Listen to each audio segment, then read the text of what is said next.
André Rebouças, ele foi um engenheiro, né? Ele e o seu irmão foram os dois primeiros engenheiros negros do Brasil. A abolição talvez não aconteceria sem eles, mano. Não. Assim, o Nabuco fala, o Joaquim Nabuco, fala que o Rebouças foi o maior dos abolicionistas, apesar de ele ser uma figura de bastidor. Porque ele não era... Ele era um homem tímido, né? Ele não era um sujeito... Como o José do Patrocínio, que era um fulano explosivo, o Rebouças era contido.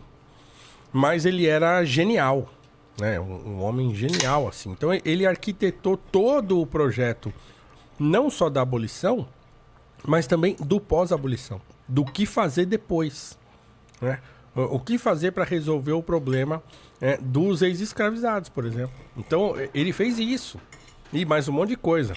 E o seu pai, que um homem que veio, né, filho de escravos, e que ou escravos, a mãe dele, acho que era uma escrava alforriada, e o seu pai era um português ou descendente de português.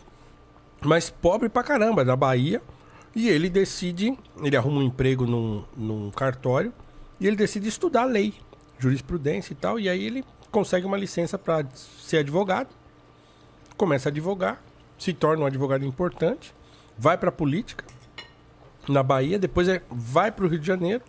Lá ele se notabiliza como deputado e tal.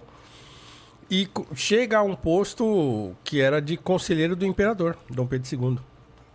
Muito amigo de José Bonifácio, muito amigo do Nabuco de Araújo, o pai do Joaquim Nabuco. Então, o André Rebouças era filho dele.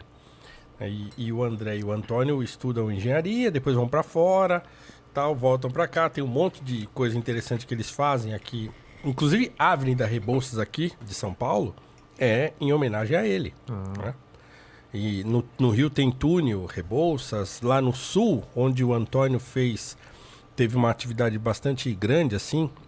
Aquela estrada de ferro, que é histórica lá, de Curitiba a Paranaguá. Sei. Foi o Antônio Pereira Rebouças que projetou aquilo. É um feito de engenharia, assim, impressionante para a época. E ainda hoje é impressionante pela engenhosidade. Então foram homens importantíssimos da história brasileira.